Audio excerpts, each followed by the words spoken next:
I'd like to thank our supporters, OG Haulage and Coolridge Heating and Air Conditioning for their ongoing and continued support of our podcast and helping us make this possible. Life moves pretty fast. You don't stop and look around once in a while, you could miss it.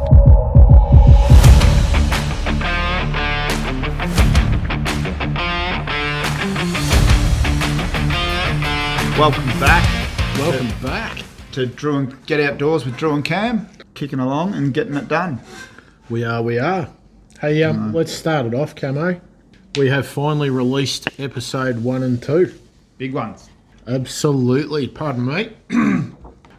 We finally ripped the Band-Aid off, mate. Yeah, got it done. Did it hurt? Nah. We were both debating it for long enough, I thought. So Yeah, true. yeah. And nervous.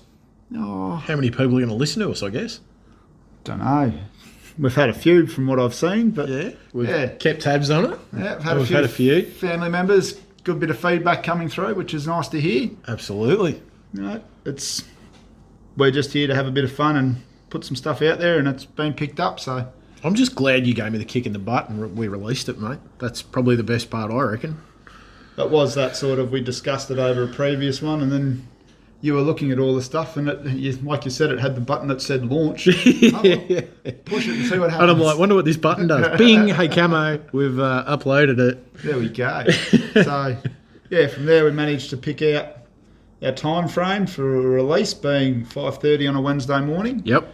So the whole idea of that was, you know, you've been to work Monday when you don't want to be there. Tuesday, could be getting a little bit better. Wednesday, what am I doing on the weekend? What are we doing for the weekend? And then you listen to a podcast on the way to work. And there's some ideas There for could you. be some little cheeky ideas. If that gets you off the couch listening to us for 30 minutes and gets you out doing something, what more can you ask for, people? I think it's a win. That's it. As long as you're subscribed, you'll know about it by Wednesday. And there you are. Some of the campsites we might keep secret though, just so we've got quiet ones. Dude, you have to. You have to. But I'm willing to talk about the ones we do know about that we'd love people to try. Well, that's it. We've just recently tried a few, and they turned out to be a lot more than I was expecting. Well, Mortimer's was gold. It was I've got to be fantastic. honest. People were good. The drop toilets were good. The weather was good. The fire pits are good. Fire pits are fantastic, except they eat wood somehow. If you bring enough. I think we need 2 ute loads next time, I'll mate. just make sure I do a real ute load this time. That's it. That's it. Put your swag on top like in the cartoons. Yeah, Strap it down. that'll do. But, you know, it was just that trial and error. That's it. As we've sort of explained, you know, Drew's down on the peninsula, I'm down Gippsland Way. We were trying to find that midway point so we could get together a little bit easier, And we did. and we decided, bugger it, let's not waste it, and had a good crack and had a great night sitting by the fire, and yeah, Roped in Molly. yeah, Roped in Nemo. that was it. Got a bit out of that, and It was quite interesting, Camo. I didn't realise till later we were chatting with Molly that they actually run a YouTube channel, her and her partner as well, Yep. looking up abandoned places, which was absolutely interesting as well. I mean, it's surprisingly who you meet. And for Molly as well, she has a lot of health issues, but still actually gets out and does that kind of stuff as well. That sort of blew me away. Yeah, they mentioned, I think she mentioned 4-wheel driving and camping Yeah. sort of stuff as well. So, Yep. yeah, Well, it's everything we enjoy, and that's it. they were into it as well. So, Yeah. Yeah. yeah. Hey, listen, a little while ago, you and I were talking in regards to fisheries, Yes. and some dudes ripped a heap of abalone that they shouldn't have ripped off. And there has been a few more since. I did get a reply from Fisheries, and you've just prompted me to remind me to read it on the podcast. So my apologies. I'm pretty sure it was back in EP 2. We mentioned the people in between near Malakuta. That's correct. Yep. So Fisheries, when I asked them, they will do everything in their power to return any that are still intact and alive. Unfortunately, there's been a few of late where it was 100% mortality on the bust. They found them and they were too late. They were undersized and all sorts of stuff. So it's a bit sad when that happens, but if they are alive and intact, they will release as many as they can. Which is a good thing, I suppose. It keeps it going for everyone else as well. Tries to put them back in that local population. So that actually had me interested, and that prompted me to ask you about it. But I'm glad they replied too. That's a good thing. Well, there has been a couple of other busts. That one on Gap Road that had the 100% mortality. Yep. So apparently there's been the rumours floating around of fisheries officers losing their jobs and no longer be I was going to ask about that. enforcement officers. They're going to be called educational officers or whatever it's going to be. Is that the more politically correct term for it? I'm not sure if that's the way it's going. All I know is it would be, from my personal opinion, not the right thing to do. We've finally got some decent fisheries going because there are limits. There's bag limits, there's size limits. There's even size slots on certain fish. Yeah. So, it's there for a reason. So and there's my kids can take their kids fishing. There's not enough fisheries officers out there. I mean, I've technically, in all the years that I've been fishing, I've seen one, and that was at Port Welshpool. Yep. When the boats were coming in. And this bloke was chill as. He was great. He's like, yeah, go on, boys, blah, blah, blah. What do you got? Give us a look. Yeah, cool. Open the esky, show the boys what they got. Yeah, no worries, man. Hey, look, can we measure that one or that one? That's all I've ever seen in probably, I don't know, 20-odd years of fishing. Yep. Only one I've ever seen. But you go down to all these local piers on the peninsula and you will find people pulling out miniature fish and they just throw them in a bag. They'll put them in the car. They'll come back and they'll just keep smashing them. And I'm like, far out, dude. And I've pulled up a couple of people on it. Yep. And they're like, oh, what's it to you? It's none of your business. You're not fisheries. And I'm like, no, but my kids might want to fish here one day too. That's right. And there's a reason for these sizes. It's about protecting it for your kids. That's it. It's not, what is it, the quote I've heard? It's not ours, it's just our turn. Our turn. Yeah, you're exactly right. So you listen to that and think about it and you go, we're protecting this for future generations. It's not just about us. So, 100%. I mean, you look at the Murray cod, for instance. They used to get absolutely hammered by the illegal fishing. Yep. And monstrous size, big old breeders. They're just caught. And now you can go up there and catch them. Yeah. And they're plentiful size fish. Are they good to eat? I've never caught or eaten a Murray cod. I've never eaten a Murray cod. I've caught them and released them. I've caught them and released them, not of my own choosing either. I've been snapped off a few times. Oh, stink. Yeah, right. But it's, if I'm going for a freshwater fish to eat, I target a big redfin any day of the week. Okay. I've never tried Murray cod. Happy to hear from people that have. I would have told you are mad until we did your birthday and when we pulled out that big redfin. Yep. And threw that over the fire. OMG, mate. That was one of the sweetest, nicest fish to ever touch my lips. Yep. It is a super sweet tasting, mate. Yep. They're plentiful and they're asked not to be returned to the water. I love trout. Yep. Absolutely love a real wild trout. I can't knock it. If someone said, hey, here's a wild trout, go on. I'll keep that in mind. I tell you what, I will take a redfin any day of the week over that. Yep. To be honest, a decent size one. A delicious little fish. I know people that'll catch them because there's no size limit on them. Catch little ones and almost make like nuggets out of them. Yeah. And just pump them out and they look bloody delicious. I can't say no to that. Yeah. Not anymore. Yeah, it's quite an interesting little fish that gets overlooked quite a lot. So, and they're plentiful up my way up in Blue Rock. They are absolutely everywhere. So, what would you recommend as a bait? First time person going up there chasing redfin, what would you use?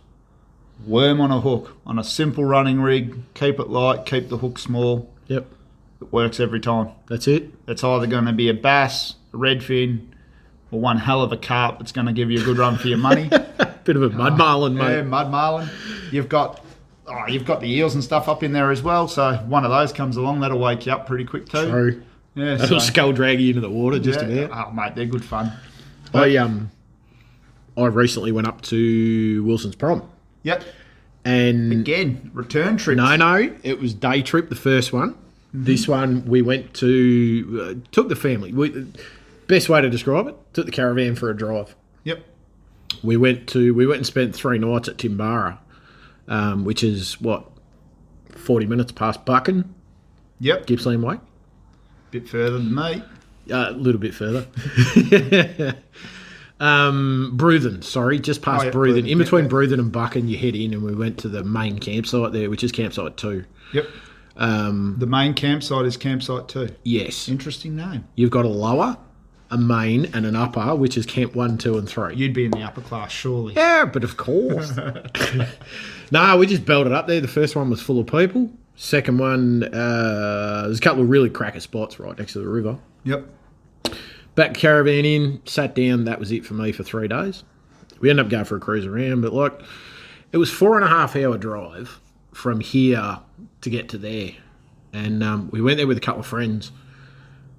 Funny story, side note. When we bailed up in Bruthen to check where they were, they've sent us a message and said, does Drew know how to pick locks?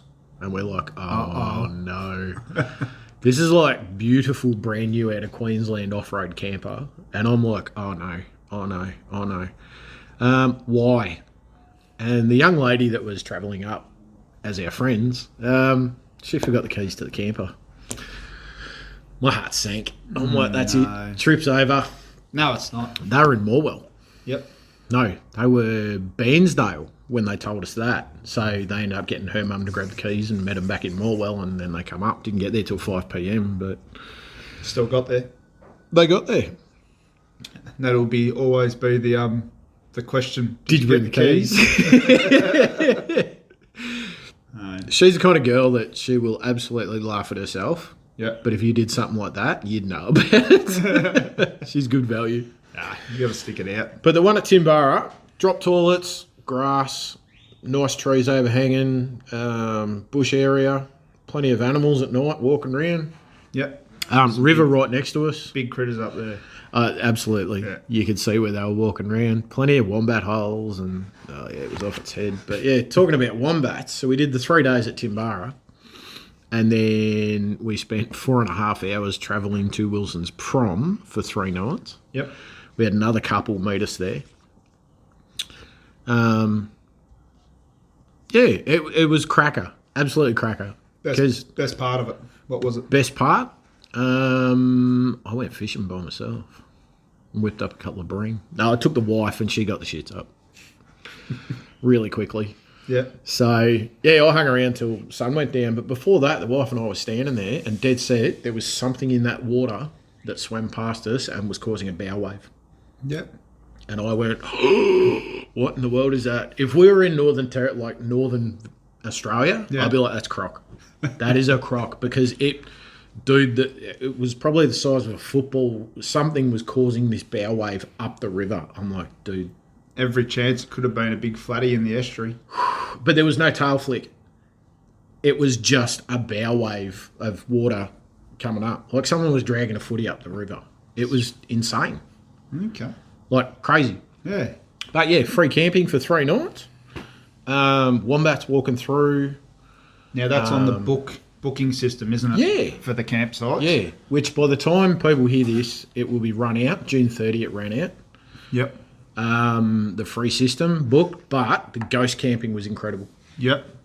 Like there was that many empty sites. We had some dude turn up at, 6 p.m. and he's like, g'day. And I'm like, g'day, what can I do for you? He's like, we're camping here tonight. I'm like, we've booked this, sorry. Oh, right. So he packed up his car, backed up, went to the other side of the road and set up there and left in the morning. Yep. But it was interesting because there was the big vans with cruisers and all that kind of stuff dragging them through, down to people that had a little car with a little tent. Yep. But it was good because it was free, but toilets, showers, walked on the beach. The stars were incredible. Yep. At night. Having that no light, like you've said that many times. Get away from that light pollution. It's was a insane. Magic solar system we were under. It was mind-blowing. Mm-hmm. We walked up me and Oberon. Yep. How was that? It's an adventure, isn't it? It lets you know you're alive, put it that way. Yeah. Look, the bloke said to us on the bus it'd take an hour and 15. Yep. We did it in an hour and 35, but that was myself, the wife, our 2 girls, Yeah. and another mate. If you got all day, there's no point in rushing. 100%. There's a lot of cool little things to see on the way up. There's lots of fungi Absolutely. and stuff down that way. Yeah. The one thing that bugged me was, again, the grubs. There was rubbish everywhere. Mm-hmm. Water bottles by the mile. And they've all fallen off the edge, so you can't even pick them up and bag them and take them out with you. It just wasn't possible. But it didn't break it. It was funny. We went up on the rocks up at the top of Mount Oberon. Did you get to the little round marker? We did. Yep, we did. Yep. That's where I sat freezing my backside off to take those photos. I'll tell you, the photos were phenomenal. Absolutely phenomenal. I was very fortunate that it clicked to Viv and myself that I have a photo of my dad sitting on some rocks. And it was those rocks? It was those rocks. And Viv said, I wish I had have been able to video your face when I told you your dad was sitting right there with that photo. I'm like, what? Yep. She's like, yeah. And sure enough, you picture where he was sitting and you look across and you can see the mountain and the little mountain out the back. And I'm like, wow. So we recreated that photo. Look at that. Crazy photo. Yep.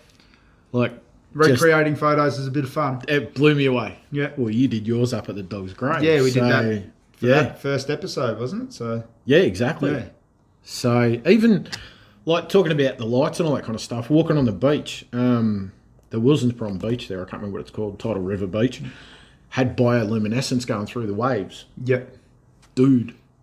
Like, this is still not seeing it, and I really want to go and one-off kind of stuff. Yeah. I've been looking up the fungus that does it. Yeah. So you can go and take the photos of the fungus at night, and it's bioluminescent fungus. Yeah, right. Big, like, mushrooms growing off the side of the trees. Yep. Bright green. Wow. But I've got to pick the right time and the right locations to go and be able to find them and do. I'm becoming sort of a weirdo that likes to see green in the dark. You've always been a weirdo. I don't know about the dark, though. Yeah, just the dark. Do it under the cover of darkness. That's your advantage. Yeah. Night shift rolls on a bit sometimes. Yeah, true. You got to do something, don't you? Yeah. But, look, the bioluminescence was a sight to behold. There was one point we were standing next to when the tide was coming in, and we're all standing next to it, and seriously, this line of light in the water at our feet caught our eyes and went, oh, stink, that's the water coming in, so we've run backwards a couple of metres. But if it wasn't for that, we'd be ankle deep in water. Yep. We're like far out. But, again, it's one of those places that people that haven't camped would be ideal to go to camp because it has anything and everything that you'd like or want to do, from bushwalks, camping, animals at night, feeding birds. Like we had the lorikeets come down and sit on our hands and like there's a million of photos of them. My wife's petrified of them still from our trip to Halls Gap. No. They got powered, unpowered, toilet showers. It's a great place to start because there is so much to see and do in the one location. Yep. You're going to, beg my pardon, you're going into Tidal River. Yeah. Where you have your base camp. From there you can do day walks, you can go and do the small boardwalks, the different beaches you can visit. Well, that's it. Squeaky, Whiskey, Pioneer, the whole lot. Out to the big grassy flats and look at the kangaroos and occasional little hog deer that survive the cull.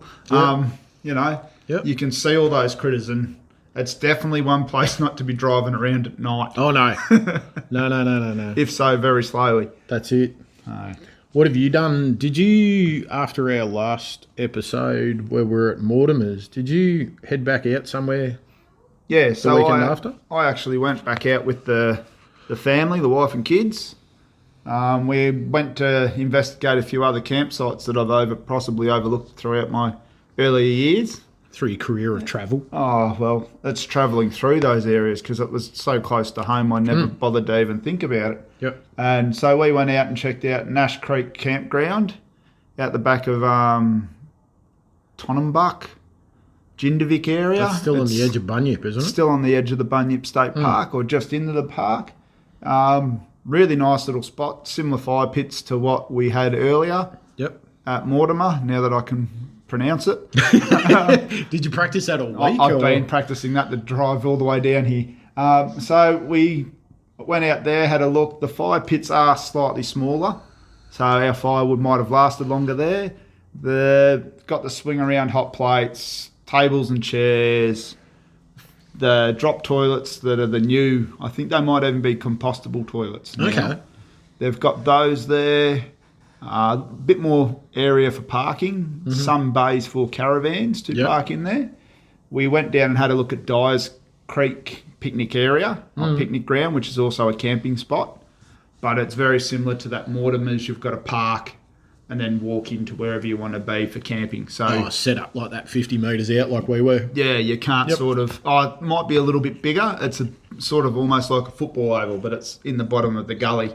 Okay. So you drive down, you park at the front, and you walk into where you want to camp. Not sort of what we're looking for. So yeah, just checking out a few of those little spots. Where'd you end up that day? Oh well, after we had we had a fire at one of the picnic at the campground and had lunch there. And What'd you cook? no cooking. No cooking? I went no cooking. So I'm a liar. Had to cook noodles for the young bloke, of course. But did noodles for him. We just had some salad rolls. Yep. Ham and salad, easy. Swung past Coles on the way. Grabbed that stuff in the esky. Yep. Because I don't run the fridge. Yep. Hey, stop looking at me like that, yeah? Just because I got 2 fridges. So went out, had those. Yep. Gave the young bloke the little 1-match challenge with a handful of sticks off the side of the road. How did he go with that? He did all right. He did well. He got it up and going and got his fire going. I challenged my little girl to it a couple of days earlier in the fire pit in the driveway. Yeah. And she managed to do the job herself as well. So Nice. it was a good day out. And then we went around and got to the hiked into the little Four Brothers Rocks. Okay. Now, when I say hike, it's step over the horse gate. Yep. And walk down an access road, so it's fairly sedate. It might be 450 metres from where you can park your car. Okay. But some impressive little, like a miniature version of Mushroom Rocks to me. I'm spoilt because of Mushroom Rocks itself. Yeah. The big granite boulders up in the hills. Yep. But So good view from the rocks? Or there's a good view, don't get me wrong. There is a good view. It's a bit obstructed because of all the fire regrowth that's all through that area. Okay. So there was still a good view. It was an amazing place to see and walk around with the kids. Got a few photos, a few badly self-timed ones, as it always goes. you land and you pull the face. And... No, it's not that. It's the trying to get the young bloke. Oh, okay. And trying to get him excited to count down from 10. And then it's like, okay, I'm going to hit 2 and then I'm going to run. So it's always that grabbing him back into the photo. But you almost need him on 3, don't you? Oh, 1, 2, 3. Stop! That's it. But, it's all part of it. We had a bit of fun, had a laugh. Kids, eh? Yeah, he walked all the way down there and then decided he wanted to piggyback on the way back out. Oh, no.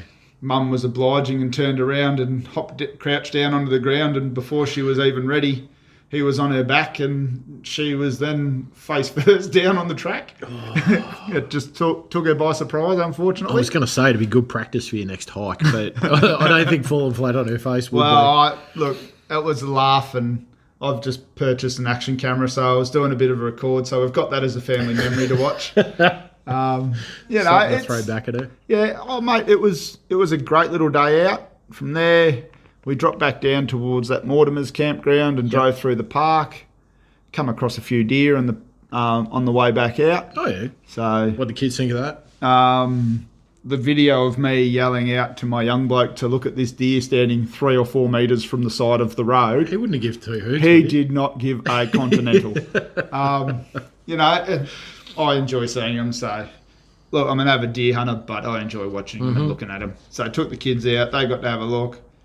I think we went from there and just barreled home. So it's about 45 minutes to home. Yep. So easy day out. You cannot complain about that, man. No, and it's so close to. Yeah. And it's something you'd never even think of. So. Yep. And that's a mass comparison between us going to Wilsons Prom and Timbarra. By the time we left here, went out there, went to Wilsons Prom, come back, I'd covered nearly 950 Ks. Yeah.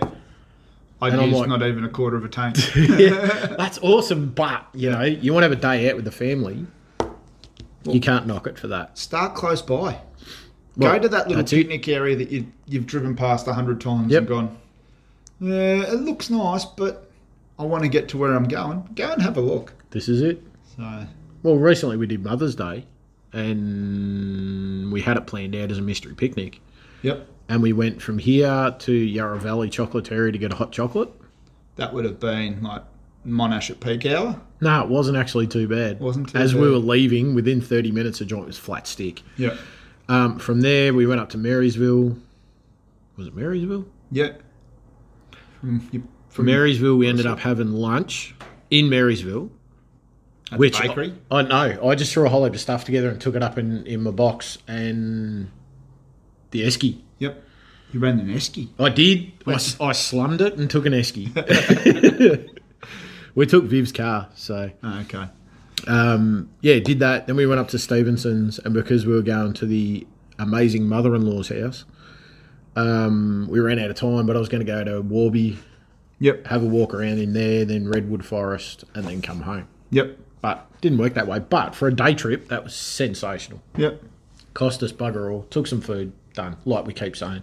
Yeah, that's it. You're off the couch. You're seeing stuff you haven't seen before. The hardest part can be getting off the couch or getting the kids off the couch. True. But once they're out there, our kids don't stop. No. I'm a big kid at heart, and we all know that. Oh, absolutely. Mate, we were walking down to the creek near the first campsite after we'd had our lunch because the young bloke wanted to go for an adventure. We walked down there, and there's the old gum tree that's collapsed, and it's up across the creek, and I got distracted and turned left when I should have gone right with everybody else, and next thing, Dad's walking across this big log. Then the whole family decided we're all going onto the big log. Yep. And, didn't even think about it. Wet conditions, gullies, tree ferns. How did little mate go with that? Yeah, he was fine. He'd come up and come running out onto the log. We all stood there and got a photo with him yet again running off. Yeah. But we did that. It was out of the ordinary. Yep. Hop in the car, drive into the next spot, and little mate turned up on the dash. We had a leech crawling through the car. No way. I don't know who he come off, but he come off one of us. Did you do a check? I did a check. I couldn't see anything on me. Young bloke, we did a check. Nothing. So we weren't too worried. The other two, my young bloke does scouts. He's itching to probably get a leech on him. Yeah. So he doesn't mind too much. Why does he want the leech on him? Because He wants to put into practice how to get rid of them? he's practiced how to get rid of them off of me before. Right. So one of my other silly adventures I did close to home, there's a big walking track that goes up that follows the Tyres River to Moondara Dam. Yep. And I did that, and I would have been, in hindsight, I was like 80 metres short of the track, and I went, nah, I'm cooked, I need to sit down. I was racing myself and the clock. Right. So I smashed it out quite well. I was Yeah. just over 4 hours, and I think it's 11 and a bit Ks or 12 Ks or something. And it's not flat ground. Yep. And then, I sat down on this corner thinking, it's in a little patch of sun, I'll be right. Next thing, I was just swarmed in them. And they were everywhere. So I got off what I could. By the time I got home, stripped off, getting ready to have a shower, and I'm like, there's one on each leg. Oh, stink. Oh, well. Hey, kids, we've got an experiment. What works better, salt or a cigarette lighter? So the cigarette lighter, for a bit of feedback on it. Bit of context, yeah. So all it did was try and move away from the heat source and then try and reattach. Okay. The salt crystals Yeah. dries them out. Instantly let go and fell to the floor. Didn't leave the head behind. Didn't leave the head behind. Okay. Fully detached itself and fell off. So the cigarette lighter will work to get them free of you because they'll move away from the heat source. So if you did a bit of both, really. I've always carried a cigarette lighter for them anyway. Yep. But at the end of the day, they are a little parasite. Yep. They have their fill. They drop off you. You go, that's a bit itchy for a couple of days in my experience. And Yep. Scratch the life out of it, so it's off you. Well, it's not a sandfly. No. They're vicious little things. No. We were fortunate when we were walking up Mount Oberon, a couple of young girls from another family, they dived into the bush to scare their mum and dad. And when they came out, the girls were next to getting stripped down by their parents because they had leeches on them. I'm like, please educate your children. Look, I always reckon if you're not out and venturing and get something like that, Well, I mean, it's not like you're going to die from it. No, you're really. Not. It's not what you want. It's not pleasant. No. But it's something you can put up with and deal with, isn't it? Well, this is it, really. I mean, we've been on bushwalks and I found one on Viv's ankle, or, you know, fortunate the girls haven't had them. I think they'd both lose their tiny mind if they got leeches on them, but So it's not something you hear much about him anymore either. Well, a lot of people have stopped going to places where they are. Well, this is a good point. So I know I found one after I'd done that walk to Moondara Dam. A lot of people walk down from the dam. Right. I decided to push uphill. Yep. Because why Something not different. push it uphill? You're good at that. So I got up there and I was walking across the dam wall to the picnic area where I'd spoken to the wife to pick me up from. Right. And my legs were cooked by the time Yeah. I got up there. I had to zigzag my way up the grass because I was in pain. I was cramping up. Yep. But I found a leech as I was halfway across Bitumen Dam Wall Road. So smack bang in the middle of the dam wall. Is a leech. No, he was on me. Oh. I left him in the middle of the road to cook. Sucking that, mate. So, you know, Yep. I've been up there a couple of times with the wife for a walk and you see them just sitting on the track, wiggling up, trying to reach and grab a hold of you. Okay. They are everywhere. So if you ever want to get you girls to experience a leech, I've got a place. All right. Yeah. No, I don't want it. I'll end up in hospital and It's a they'll have life meltdown. experience. Oh, it is. It is. End up with a funnel, fill it with salt and just hold it over the top. Hope for the best. Yeah. Well, I reckon that's about it for today, Cam. Yep. We've covered a fair bit. Tick some stuff off. Tick some stuff off. Feels good to have the Band-Aid ripped off. Oh, dude, seriously. I want to thank everybody who's listened to our podcast so far, the effort. I know we've only released, currently we're at number 2. But the feedback we've had, The amount of listens we've had. the listens we've had has been incredible. I think last count we're at about 150. The people that have shared it and other pages and podcasts that have shared it as That's well. blown me away, dude. It's been a huge thing and I'd like to thank anybody that has shared it. Look, absolutely. That's and probably...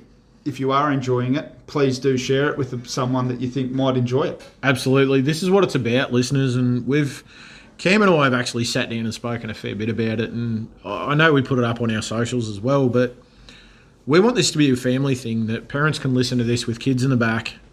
There's going to be no redneck behaviour, no swearing, no carrying on. We're trying to stop this. We're trying to not have the swearing, even though Drew dropped an S-bomb in this one. Understandably, that's my first. Nah, it's all right. It's not Camo's first, I know that much. We're not scoring. But we're not going to score. But no, this is what it's about. Because we've all got kids and we all believe that something like this should be listened to by everybody, because if it gives you a bit of incentive. I mean, if the kids come home one day and go, oh, I heard this podcast and they told us we should get outdoors. Most parents are going to go listen to them. So, but yeah, thanks everybody. We genuinely appreciate it. And one of the big things Cam and I do talk about is mental health within men, women, children, whatever. Everyone. And we're big advocates of it. Cam and I have dealt with it, deal with it. We're always there for our friends. They're there for us. But yeah, honestly, check on your mates. It's a big thing. Yeah. We might sit here and giggle and poke fun at one another, but at the end of the day, if we ever made a phone call, there's always going to be someone answering it. 100%. So, Absolutely. All right, listeners, remember to subscribe, like, thanks heaps, and check on your mates. cheers all. Cheers all.